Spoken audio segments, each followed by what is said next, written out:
one after the other to Theophilus, and that would have been how they moved around the ancient world at first, was that they would be sent together as separate scrolls.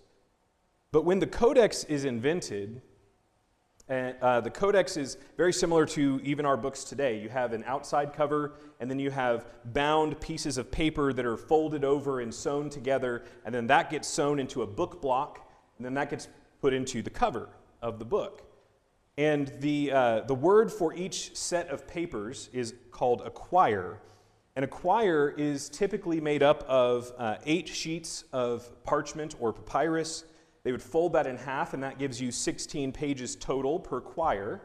And since we know that that's how many pages were in a quire, when they get these codexes in when they find these ancient codexes, they can count the number of pages per quire, and they can know how many pages or how many quires are missing from the document that they have. And sometimes they even used Greek letters to represent numbers, and they would put those at the top of these parchments or somewhere on them as a numbering system, so similar to how we do page numbers.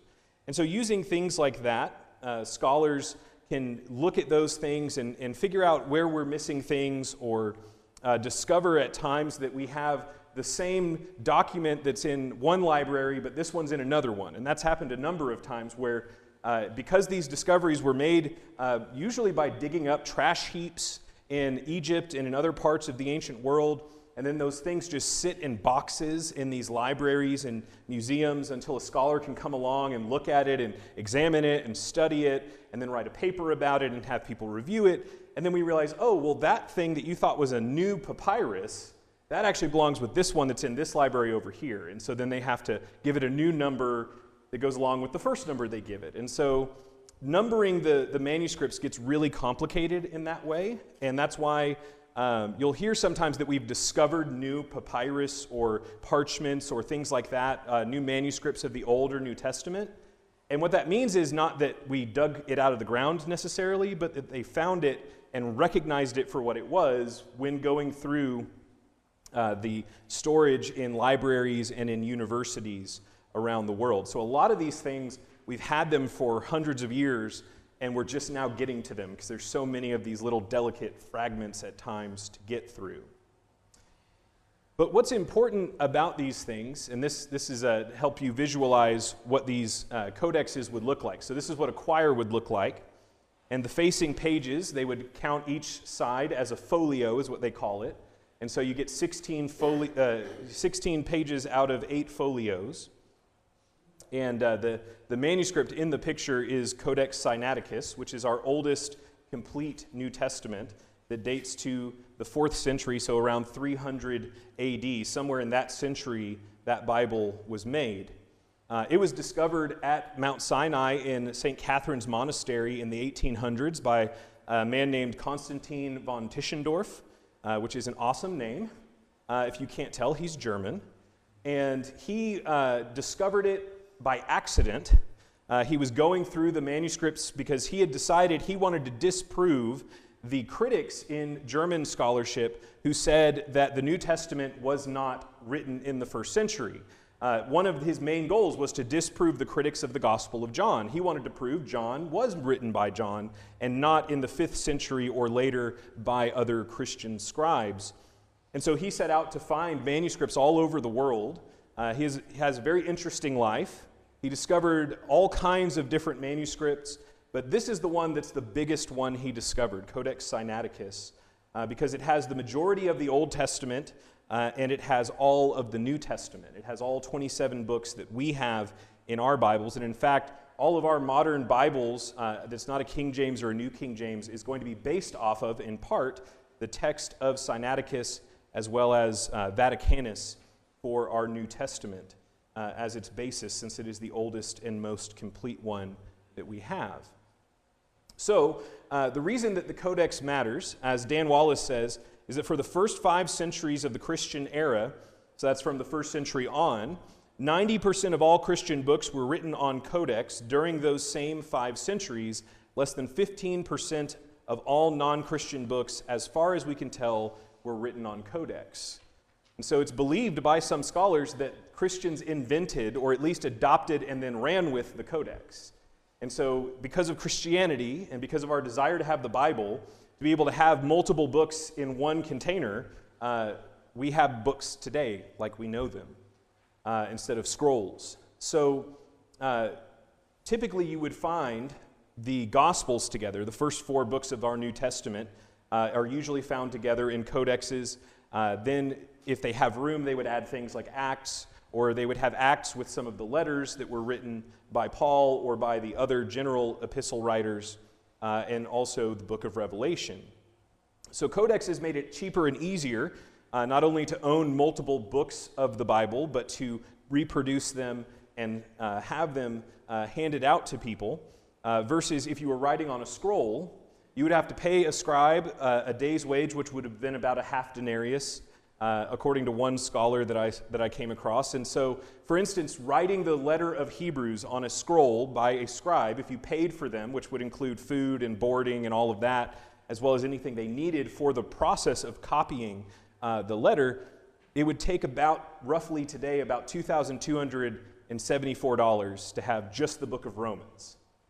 So having an entire Bible would cost multiple years' worth of your life to be able to own one. It would cost hundreds of thousands or millions of dollars. Codex Sinaiticus is thought to have cost millions of dollars to have produced in the ancient world. So, like we noted in our last class, the order of the Bible is fixed usually because of the codices. So you have the Gospels first, usually Matthew, Mark, Luke, and John is the order, then followed by the book of Acts, and then either the letters of Paul, including Hebrews, or the general letters, and then the letters of Paul. And then at the end, usually you have the book of Revelation. Now, the placement of Hebrews is kind of a toss-up. If it's with the letters of Paul, it could appear after the letter of Romans, or most often it shows up between 2 Thessalonians and 1 Timothy. So in the same lecture that I listened to by Dan Wallace, he mentioned finding a very unique manuscript, a very unique codex, because he runs a nonprofit, the Center for the Study of New Testament Manuscripts, and you can go online and look at these that he's taking high-res photos of. You can zoom in super close on individual letters on them. It's amazing that it's a free resource. And he talked about finding one where a scribe changed. So you had one scribe working up till 1 Timothy, and then a new scribe takes over in 2 Timothy. Well, the first scribe had written Hebrews between 2 Thessalonians and 1 Timothy. Second scribe didn't check the work, I guess, of the first scribe. He writes 2 Timothy, he writes Titus, and then puts in Philemon and Hebrews. So he said it's the only manuscript he knows of that has 1 and 2 Thessalonians, 1 and 2 Timothy, and 1 and 2 Hebrews. And it's interesting also, the second version of Hebrews is made from a different Greek exemplar. So he used a different version of the Greek text of Hebrews than the first scribe. So it's 2 different versions of Hebrews in it as well, as far as just wording and variants and things like that. Still the main same content. So there are going to be times where, as we're going through the manuscripts, you're going to hear people talk about how many manuscripts we have. And usually you find this in apologetic presentations. But when it comes to the manuscripts of the Gospels, we have a little over 2,000 manuscripts of the Gospels, about 800 copies of the letters of Paul, about 650 of Acts and the general epistles, and then about 300 of the book of Revelation. So we have a large number of them that we can work from, and these would refer to complete copies, not fragmentary copies. But we also have in total somewhere between 5,500 and 5,800 was the most recent number I heard, Greek New Testament manuscripts. So remember what I said earlier about how sometimes they'll discover one manuscript that's already been numbered actually is supposed to go with another one somewhere else. So that's why the number kind of fluctuates depending. And so usually people will say we have 5,500 because that's a good solid number. And the reason that that's important is that most ancient writers from the same period, we only have about maybe 15 copies of, say, Tacitus. there's about 1,000 of Homer and his writings. And their average date from the time that it was made a copy of versus when it was originally written ranges between about 500 to 1,000 years after the original date of its writing that the copy is made for our earliest copy of those books. But with the New Testament, our oldest copies, our oldest manuscripts date to within decades of the first century. So they date from the hundreds AD, our oldest ones. So when it comes to ancient manuscripts, scholars of the Odyssey and the Iliad of Homer's writings, they're going to say, yeah, we can reconstruct what Homer wrote originally. We basically have that. And they're saying that based off of 1,000 documents that are 1,000 years removed from the original time when Homer lived. So if that's true and good, how much more can we trust the New Testament when we have so much more evidence on our side and it's closer and older to the originals? So it's not to say that we can't trust Homer, because no scholars that I know of doubt that the Homer's Iliad we have was Homer's Iliad. But there are people who say, oh, you can't trust the Bible. And they're not thinking about the reality of these things, that we have more evidence for the New Testament being what we have than we have for some other ancient writers that no one questions if we have the original Aristotle or the original Socrates. Of course, Socrates is written by Plato. The early translations, some of the earliest ones from the Greek, were going to be in languages like Gothic, Coptic, which was an an Egyptian language before the Islamic religions came into Egypt, Ethiopic, and also Syriac, which is a form of Aramaic. So Aramaic being the dialect that was spoken by people in Israel in the time of Jesus. So most likely when Jesus was teaching, it was going to be in Aramaic, maybe in Koine Greek at times, but mostly in Aramaic. And we see that when we look at the Gospels and he names Peter, not Peter, but Cephas. And then Mark says, which is translated Peter. So Cephas is the Aramaic word that means the same thing as Petra in Greek. When he raises up the girl in the book of Mark and he says, little girl, arise, he transliterates first Talitha cum, which is Aramaic. And then he explains what that means in Greek. So a lot of the quotations, like Jesus' words from the cross when he quotes Psalm 22 and verse 1, that's the Aramaic version of that psalm that he's quoting. He's not speaking in Greek from the cross. So the Syriac Peshitta, which is Peshitta in Syriac, which again is a form of Aramaic from the region, southeastern region of Turkey, near the city of Edessa. Don't quote me on southeastern. I'm trying to get that off the top of my head, but I did write down Edessa in modern-day Turkey on my notes. Peshitta means simple or straightforward. So it means the straightforward version of the New Testament, which I kind of like. I kind of like that idea for the name of a Bible version. But it is still in use in Syriac churches to this day. So there are still people using the Syriac Peshitta in their worship about 1,500 years after it was originally written, sometime between the 2nd and 5th centuries AD. And then you have the Diatessaron, which is a Syriac translation of the Gospels, and they're put in a harmony. So if you know what a harmony of the Gospels is, it's where you take all 4 of them and you line up the events next to each other that go along with each other. And so you harmonize the stories. We still have those even in English. I've got a couple in my office if you want to take a look at one after class. And it's one of our earliest translations of the Gospels that shows that people valued all 4 of the Gospels and that there were only 4 Gospels that were accepted, like we talked about last week with the Gospel of Thomas not being authentic. The next major translation that really matters when it comes to our English versions is the Latin Vulgate. It was commissioned by Pope Damasus I. He hired Jerome, who was one of the so-called early church fathers, to translate, to refresh the translation of the Latin Gospels and to translate the rest of the New Testament into Latin for them to use in the Roman Church. And he goes a little too far. He goes overboard, like scholars sometimes do. They nerd out, and he tried to translate all of the Scriptures. I don't know that he finished all of it, but he did translate a good chunk of it. And even to this day, they have revised versions of that Latin Vulgate that Jerome worked on that are still used at times in the Catholic Mass. So I mentioned before Codex Sinaiticus, Codex Vaticanus, and Codex Alexandrinus. Depending on the scholar or person, you're going to hear those three names a little bit differently because it's just kind of a coin toss. I've heard Sinaiticus and I've heard Sinaiticus. I've heard Vaticanus and I've heard Vaticanus. I've heard Alexandrinus and Alexandrinus. But ultimately, these are our oldest complete or mostly complete copies of the New Testament, including Old Testament, when it comes to Sinaiticus and Vaticanus. So Sinaiticus and Vaticanus both date to about the 300s AD, the 4th century.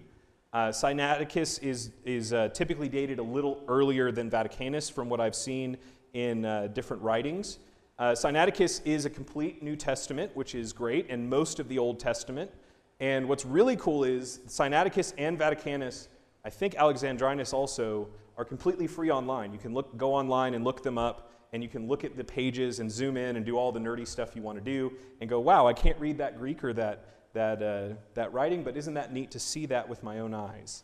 Where in the past, you couldn't get these things. They were locked up in monasteries or in the Vatican or in libraries and universities, and you had to have special access to get them. And now today, because of the internet, we have access to all of these things for free, which is just incredible. Now, the importance of these Bibles, as I noted before, the finding of Sinaiticus proved that John existed before the time that scholars in the 1800s in Germany thought that it did. And that it read the same as what they were seeing in later manuscripts. Vaticanus also shows that it agrees in a lot of places with what we find in Sinaiticus, and Alexandrinus also, though we're missing leaves and portions of those later two manuscripts. So when you're getting into the deep weeds of textual criticism and translation, you're going to come across the phrase text types or textual families, or text clusters, and that all is just terms for the same thing, which means some of manuscripts have the same renderings and were written in the same region of the world. So the Alexandrian text type, those are all documents that come from around Egypt and Alexandria. They all have similar variants in them. The Western text type, those are the ones that are Latin translations or follow the Latin, and they come from more around Rome and places like that. The Byzantine text type, or what's called the majority text by some people, that's from more of the Greek world, around the region of Constantinople and places like that. The other reason it's called the majority text is that the majority of our Greek manuscripts are in that group. So we call that the majority text. So our modern translations, most of us who aren't using a New King James or King James, would be more along the lines of the Alexandrian text type. The King James and New King James are closer to the Western text type, and the majority text as well. It's a little kind of straddles the line between those two. But when it comes right down to it, from things I've been reading that I don't understand, and so I can't really explain it, so I'm not going to try, this model for understanding the origin or history of the manuscripts is kind of in flux at the moment, and there's a new method that they're trying to use using computers and artificial intelligence to kind of narrow down and clarify just how different some of these versions are from each other. Are the variants really as distinct as being able to say, well, this one's obviously from Alexandria, or is there a little more nuance to it? And so if you want to go home and Google the letters CBGM, CBGM is the shorthand for the cognitive-based genealogical method, another tongue twister word, for how they're doing that now. And I don't really understand how it works, so I'm not going to try and explain it any more than that. But when it comes to textual variants, this is where the footnotes in your Bibles will come into play, where you'll see things that'll say some manuscripts or MS say this, or it's in the earliest, or it's not in the earliest, or it's in the majority of the manuscripts that we have.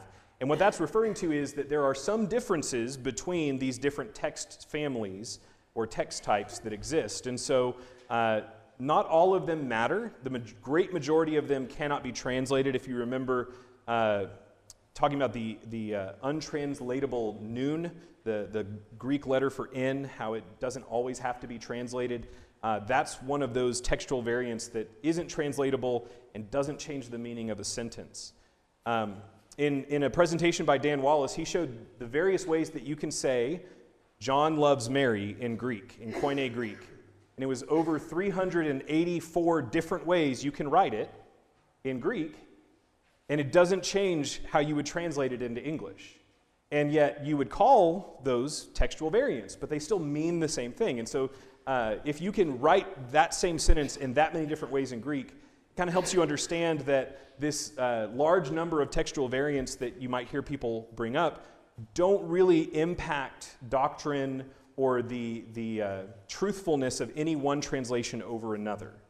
So typically, the very few textual variants that you're going to hear people talk about that have an impact on possibly on doctrine or things like that would have any kind of meaning are going to be one of these variants. So you have the pericope adulterae, which is the woman caught in adultery in the Gospel of John. The long ending of Mark, so Mark verses 9 through 20. Verse 37 of Acts 8 in the story of the Ethiopian eunuch being baptized, and then what's called the Johannine coma, which is verses 7 and 8 in the King James Version and New King James Version in 1 John 5 versus other text. So just as a way to look at this, if you look at Mark 16 in your Bible, if you have a King James or a New King James, you're not going to notice anything about the text there. It's just going to be text. But if you have an ESV or an NIV, a CSB, an NASB, any other version, there's going to be brackets there as you get to verse 9, or maybe a line or a piece of text. And it's going to tell you that verses 9 through 20 is not in the oldest manuscripts, but it's in the majority of manuscripts that we have. And that there's also another version, a shorter ending of Mark, that is in a few manuscripts. There's 8 manuscripts that have this so-called shorter version. But the majority of the Greek manuscripts we have, it's over 1,600 of them, of the Gospel of Mark, that have chapter 16 in them, do have verses 9 through 20. So that's why it's in most versions. And even though it's in brackets in some, that's why it's there. But the oldest Greek translations, the oldest Greek manuscripts, the 3 oldest that we have of Mark, so that includes Sinaiticus and Vaticanus, they end at verse 8 in Mark 16. Mark 16. So that's why some critical text Bibles, as they're called, because they're based on critical Greek New Testaments, they're going to put those other verses in brackets because they're not in the oldest manuscripts we have. But they're in the Bibles still because they are in the majority. And so this is one of those places where if you're reading a commentary, the commentator might say, well, I believe that 9 through 20 is authentic. Or they might say, I don't believe they're authentic and I'm not going to deal with them. And so that's the kind of stuff we're talking about with textual variants for most of them. That the reason that they're still in our Bibles, even if in brackets or in a footnote, it's because they are in the majority of the Greek manuscripts, but their origin, their being original is still in question. Josh. So something about that, you may have the answer to this, but this is one of 4 Gospels. Mm-hmm. So most of that information would probably be found in the other 3 Gospels at some point. So it's not really changing anything if it's not there, right? Right. So the main thing people will kind of jokingly point out about the long ending of Mark is that it only really matters if it stays in your Bible if you care about picking up serpents, drinking deadly poison, and not being hurt. And so I've heard a lot of jokes by textual critics have made about that there's some branches in the Appalachians where churches really care about the long ending of Mark staying in their Bibles because of that. But what Josh is saying is right, that one of the reasons that some critics think it's not original is that it has a lot of similarities to other parts of the ends of other Gospels, but it doesn't read the same way in Greek that the rest of Mark's Gospel reads. And so they kind of wrestle with, well, is it authentic or is it not? And so as one of the fairer assessments I read about it said, it's kind of a coin toss for that textual critic, that some days he wakes up and he thinks we should keep the longer ending of Mark, and some days he thinks we probably don't have to keep it. But again, it's not something that if it weren't in our Bible that we would suddenly lose some kind of doctrinal truth, because the things that are contained in it we do find in the other Gospels. Though for my 2 cents, for the 2 cents they are worth, I do think the longer ending does fit with what we find in Mark's Gospel. But I'm not a textual critic, so. So when it comes down to these variations, Dan Wallace says there are over 400,000 textual variants among New Testament manuscripts, but the differences between the Textus Receptus, and we'll talk more about that in our next lesson, that's the basis for the New Testament in the King James and New King James, and texts based on the best Greek witnesses number about 5,000. And most of these are untranslatable differences. In other words, over 98% of the time, the Textus Receptus and the Standard Critical Editions agree, which is true. If you're reading a New King James or a King James and you're reading a ESV, an NIV, a New American Standard, they're going to line up pretty much the same along the thing. Now, the wording is going to be a little different, but the same verses, the same content will be there. It's only this tiny 2% amount where there are these differences. And that's really where it's the idea, it comes down to these textual bases for these documents. So with the last couple of seconds we have in class, the sacred names in these manuscripts, they would do something similar to the way Hebrew works. Hebrew didn't have vowels in its written form. In fact, still today in Israel, if you pick up a newspaper, they don't have vowel symbols in their newspapers, just the consonants. And it's believed that that might be why scribes, out of a sign of reverence for God and for Christ and the Holy Spirit, started using the first and last letters of their names in Greek and putting a little bar above it. So this letter right here is the iota, the I, which was the J in Greek for us. And then this is the sigma, so J and S. So Jesus, that's what the bar tells us. You read Jesus there, not JS. And then this is the chi and the S for Christ. And this is the TH, the theta, and the sigma for theos, or for God. So Jesus Christ, Son of God, from Mark 1:1 in the Greek there. And that was the way that they would write to show that they honored them and showed reverence to them in these manuscripts. When it comes to the layouts of our Bibles, if you have a single column or a double column, they had them in the past as well. Single column Bibles typically were private use Bibles. Double column ones tended to be lectionaries or for the use in churches. Codex Vaticanus and Codex Sinaiticus are unique. Codex Vaticanus is a 3-column text layout. On each page there's 3 columns. And then on Sinaiticus it's 4 columns per page. And so that stands out because there aren't other Bibles like that we have found. And the reason that might be important is that when Emperor Constantine commissioned Eusebius of Caesarea to make 50 Bibles for the churches of Rome, he told them to make them in 3s and 4s. And we don't have time to read the whole quote here because we're out of time tonight, but that is what Eusebius records in his life of Constantine that he did, that he made them Bibles in 3s and 4s.